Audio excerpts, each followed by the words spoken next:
Orxan, ölkəmizdəki avtomobil sektorunda nə baş verir? Elvin, salam əvvəla, xoş gəlmisən.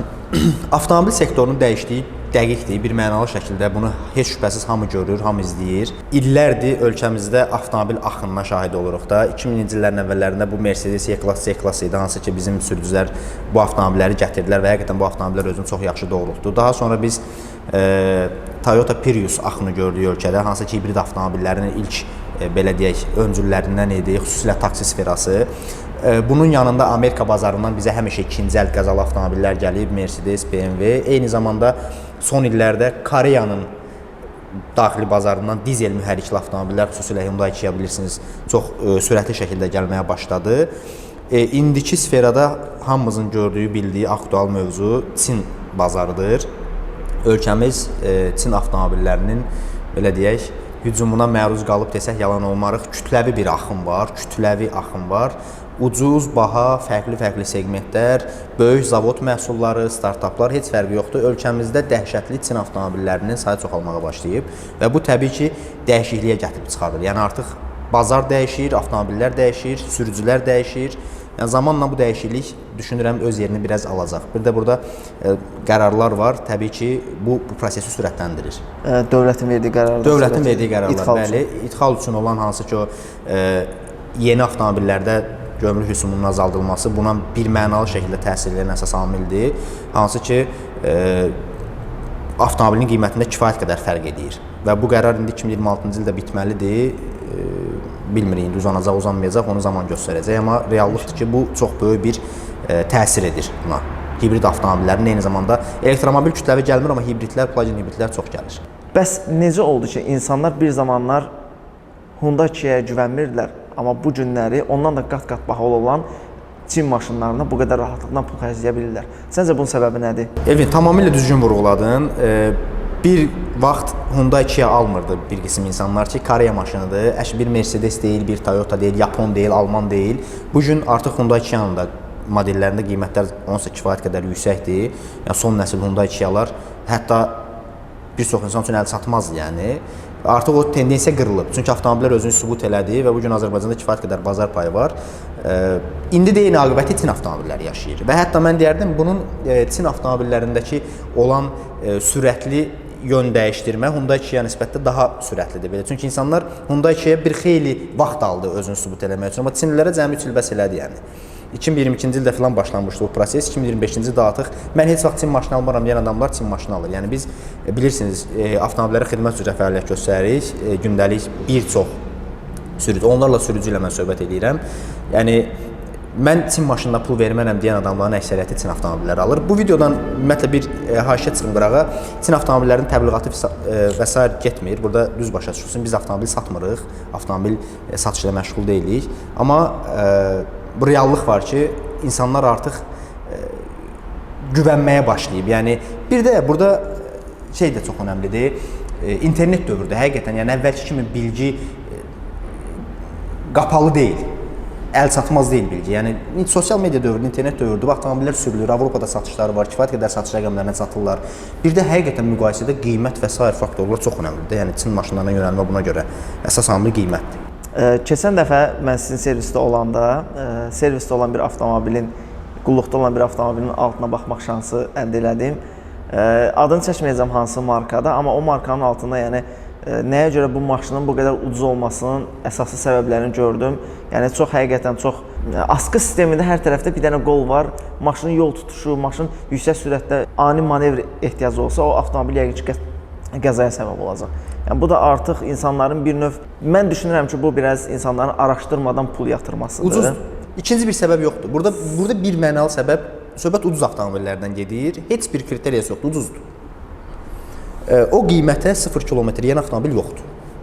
Və olmayıb da yəni. Ucuzdur qardaş, ikinci bir kriteriya yoxdur. Üst segment avtomobillərdə sən dediyin hallar yoxdur. Yaxşı avtomobillər var. Gələrək bu mövzuya. Bəs səncə dünya nəhəngləri, Mercedes, BMW, General Motors, Ford yəni və digər Yapon markaları istehsalda Çin markalarından ucuzdur ya yox? Söhbət əgər elektromobil və hibrid avtomobillərin istehsalından gedirsə, qısa və lakonik cavab verəcəm, bəli, ucuzdur. Nəinki Mercedes, BMW, bütün böyük istehsalçılar Çinlilərə uduzurlar.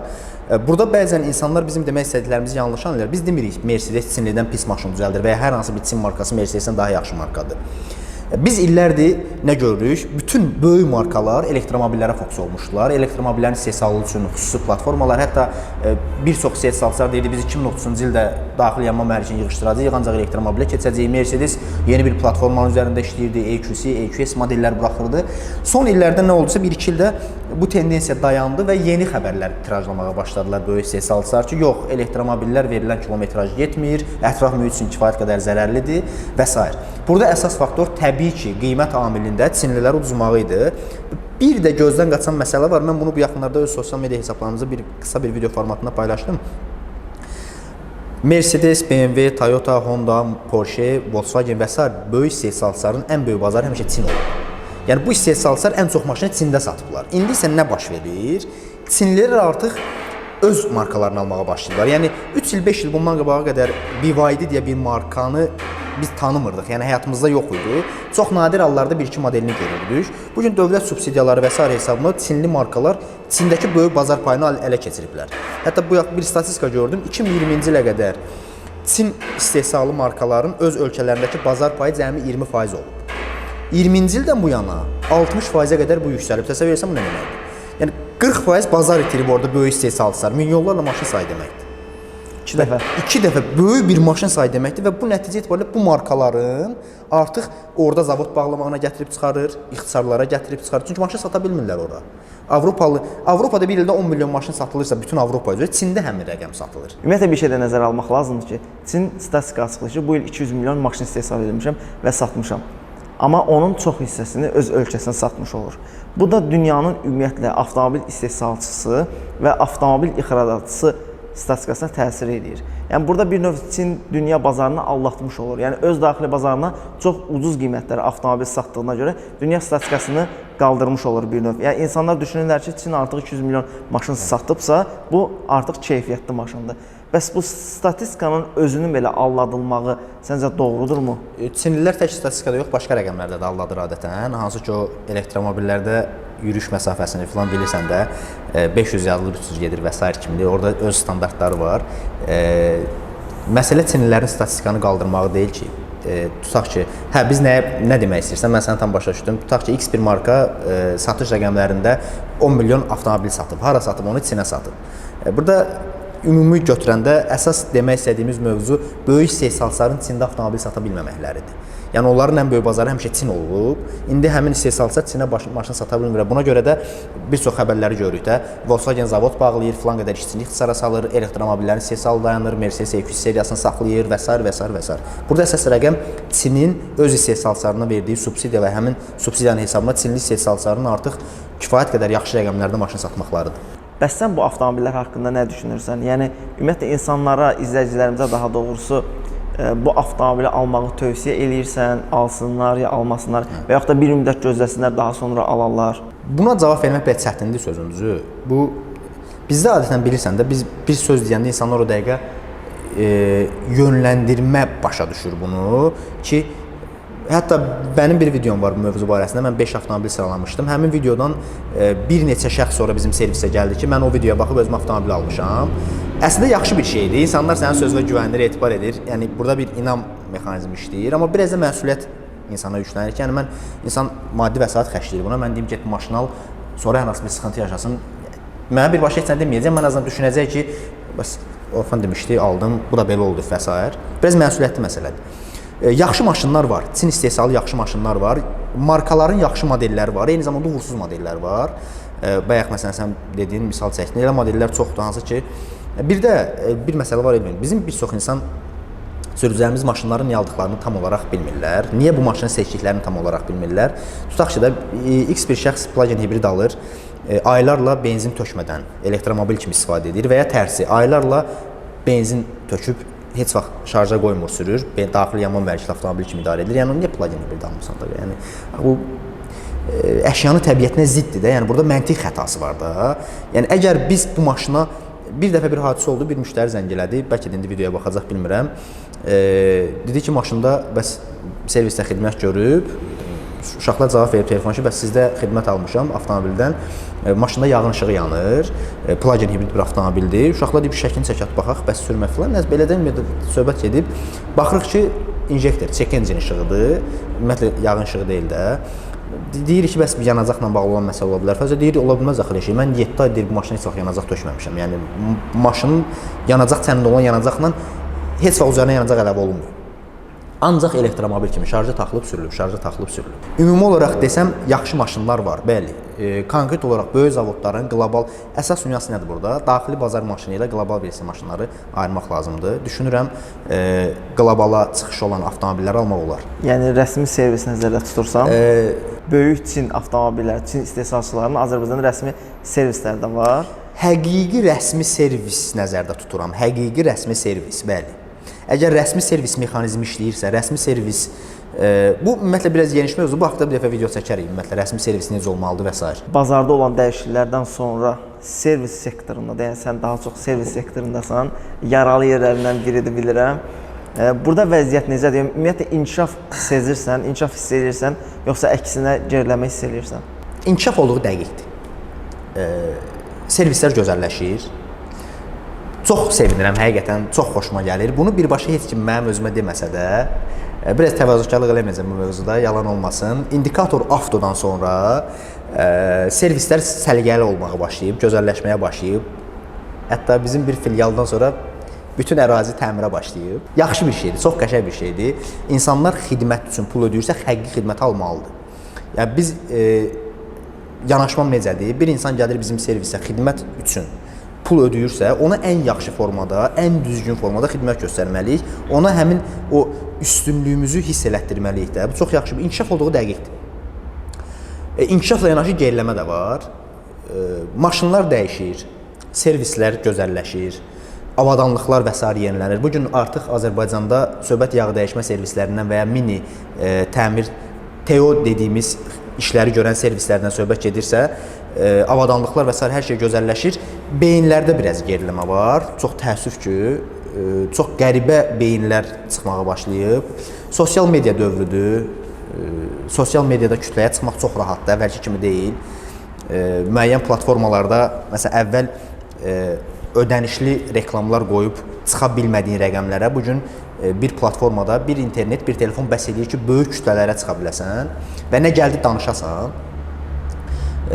Sektorda servis cəhətdən inkişaf olduğu dəqiqdir, amma biraz geriləmə də müşahidə edirəm. Çünki biraz uzun olacaq suala cavab verməliyəm. Təsəvvür edirsiniz, bizim kimi bir neçə yaxşı servis vardı. İllərdir Azərbaycanda kifayət qədər keyfiyyətli, kifayət qədər yan adda çəkə bilərəm. Onsa bizim servisə gələn bizim yanaşmamızı bilir.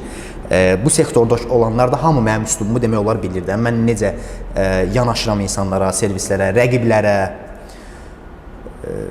Çox yaxşı işlər görənlər var da, çox yaxşı xidmət göstərənlər var. Zavodlara gedirik, təmir edirik, yeni avadanlıqlar alırıq, istehsal müəssisələrinə gedirik, nə bilim, başqa-başqa ölkələrdə seminarlara qatılırıq. Buradan bir şey də yaxşı ilə fürsət oldu. Deyim ki, əziz yoldaşlar, əziz ümumiyyətlə bizim səhifəni izləyənlər, bizə servisə gələnlər mesajlar atırlar insanlar ki, bu niyə belə deyil, bu şəxsə cavab vermək. Qardaş, biz hamıya cavab verə bilərik, mümkündür belə bir şey. Vaxt, enerji, əsəb, ondan da əlavə özünə hörmət lazımdır ki, mən ona necə cavab verim, mən ona nə danışım, mən ona nə deyim. Bizə konkret sual ünvanlansa, təbii ki, canla, başla, gücümüz çatan qədər, bilimimiz çatan qədər cavablaya bilərik, amma dəhşət mesaj alırıq ki, bu insan niyə belə dedi, bu niyə belə dedi, bu nəyə görə bu sözü işlətdi, bu düzmü deyir, qardaş, mən hamıya cavab nətər, mümkün deyil axı. Və yaxud da ki, mən Google deyiləm də, o düz deyil. Mən Google-da deyiləm axı, mən hamını bir təsdiqləməliyəm, axı, təəccüblənirəm bəzən insanlarımıza. Mən özüm də avtomobil sektoruna maraqlıyam, yəni maraqlanıram daha doğrusu avtomobilin texniki tərəfləri olsun, aerodinamik tərəfləri olsun, bildiyimizi düşündüyümüz şeylər haqqında fikirlər yürüdürük, fikirlər irəli sürürük, amma həmin fikirlər bəzən teoriyada elə olsa da, amma təcrübədə elə olmaya bilir. Ona görə də ümumiyyətlə yəni insanların verdiyi suallara filan maşın necədir, filan maşın belədimiz, məsəl üçün yağı dəyişməsəm nə olar, yağı dəyişsəm nə olar kimi suallar gəlir. Məsəl üçün filtri dəyişsəm, benzini onu istifadə etsəm, bunu istifadə etsəm. Yəni bu kimi suallar belə təcrübədə ortaya çıxan şeylərdir. Ona görə yəni bir şey yaşamadan ona cavab vermək də əslində çətindir. Yəni insan var avtomobilini məsələn deyir ki, mən 10 ildir 92 ilə sürürəm. Adam var 92 tökmür maşındakı, mən bir dəfə 92 tökdüm, maşınım işləmir. Yəni bu ikisi də var da bunun. Və yaxud bir yedəyimdən yanacaq vururam, mən ancaq oradan yanacaq vururam. Adam da var deyir ki, yox oradan yanacaq. Bu çıxılmaz bir vəziyyətdir də. Yəni bu və mənim eşitdiyim çox gülməli bir söz var. Maşının mühərriki nə qədər mexaniki hissə olsa da, deyirlər ki, maşına 95 tələb edirdi. Zavod tələbi 95-dir. Amma bunu 92 öyrəşdirmiş. Öyrəşdir. Mən öyrəşdirmişəm. Maşın psixologiyası yoxdur. Maşında elə bir şey yox. Maşına biz plasebo effektini tətbiq edə bilmərik. Sadəcə deyə bilərik ki, maşın mexaniki hissədir və onun psixologiyası, şuuru olmadığına görə öyrəşdirmək bir şey yox. Yəni məsəl üçün belə deyə də aşağı aktanlı yanacaqla maşının alt gözü aşağı olur, detonasiyalar yaranır, mühərrikdə vuruntular əmələ gəlir və bir müddətdən sonra siz artıq yağ da daha tez keyfiyyətini itirir. Yəni bu kimi məsələləri insanlar qəbul eləmək istəmirlər. Təbii ki, öz seçimləri, öz necə deyirlər, pulları hesabına alınmış maşınlardan, ona görə biz sadəcə tövsiyə verə bilərik.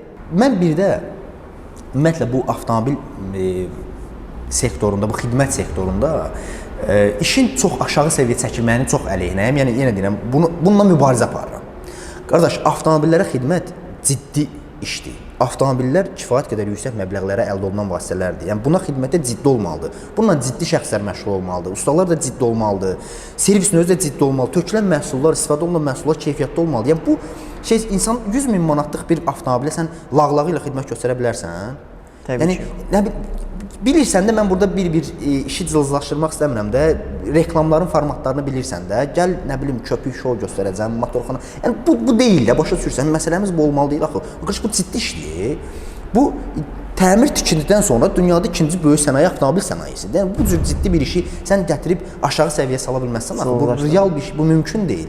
Burada böyük bir pay var idxalçılarda, servis rəhbərlərində, ustalarda. Bu bir zəncirvarı uzanır, proses uzanır. Və sonuncu mərhələsi odur ki, insanlarımız biraz araşdırmacı deyirlər, sorğulamırlar və bunun da nəticəsində həmin insanlar yüksəlirlər, bloger olurlar. Blogerlərdə söhbət düşmüşkən, səmimi formada etiraf eləsən sevinərəm ki, hansı avtobloger Azərbaycanda izləyirsən, sevirsən? Suala cavab verə bilməyəcəm, çünki avtobloger izlədiyim, belə oturub videolarına baxdığım avtobloger yoxdur. Varmı bilmirəm mən, varmı yəni? Həqiqətən peşəkar avtobloger varmı onu da bilmirəm. Bir neçə belə də münasibətimin çox yaxşı olduğu dostumuz var. Çox rahatçılıqla deyə bilərəm. Məsələn, İlkin Mustafayev pultlu maşını bilmirəm tanıyırsan ya yox. Tanıyıram. Mən o xəttini çox istəyirəm. Onu izləyirəm çünki onun bir teması var. Elektromobillər üzrə daha çox məlumat xarakterli videolar çəkir. Niyə çox xoşlayıram onu? Heç onun bundan xəbəri yoxdur ki, mən onun adını çəkəcəm. Çünki birbaşa reklamla məşğul deyil də. Bizdə niyə sevmirəm açıq deyim onda, tam səmimi deyirəm.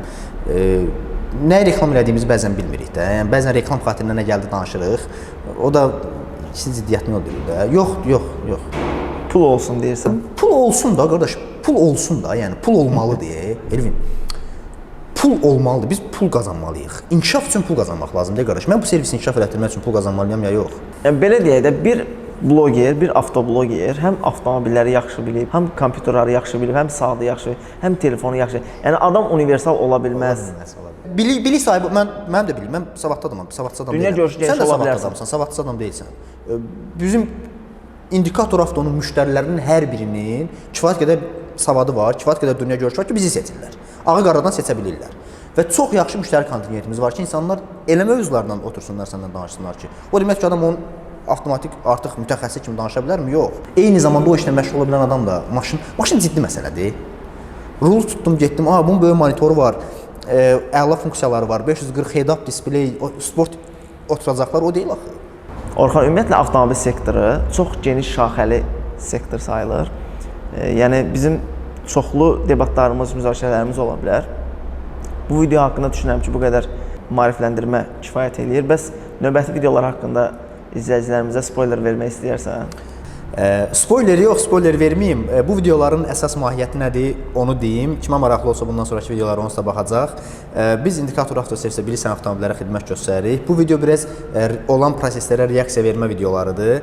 Hansı ki, mən Orxan Sabiroğlu, Indikator Avto komandası hansı üslubda işləyirik, hansı müştərilərə xidmət göstəririk, hansı formatda iş görmək istəyirik, onu təqdim eləmək istəyirik sadəcə olaraq. Onsuz da digərlərini seçən müştərilər biz olan fikrini dəyişə bilmərik. Bu yöndə xidmət almaq istəyən, bu yöndə avtomobilinə qulluq görmək istəyən müştərilər bizə müraciət edəcəklər onsuz da bundan sonra. Burada reklam yoxdur. Bir mənalı şəkildə hər hansı bir məhsulun reklamına məşğul deyilik. Mənim özümün də bloger olmaq niyyətim yoxdur. Buna sözün düzü nə zamanım var, həm də ki, mənim əsas işim Indikator Avtonu idarə eləməkdir, Indikator Avto avtomobillərə xidmət göstərməkdir. Bloger olmağa ehtiyacım və zamanım yoxdur sözün düzü. İşimiz avtomobillərə xidmətdir. Bacardığımız qədər, gücümüz çatan qədər insanlara doğru məlumatlar ötürməyə çalışacağıq. Düşünürəm faydalı olacaq. O zaman sizə uğurlar arzu eləyək. Növbəti videolarda görüşərik. İnşallah. Ən əsası isə özünüzə və ikinci evinizə yaxşı baxın. Görüşərik.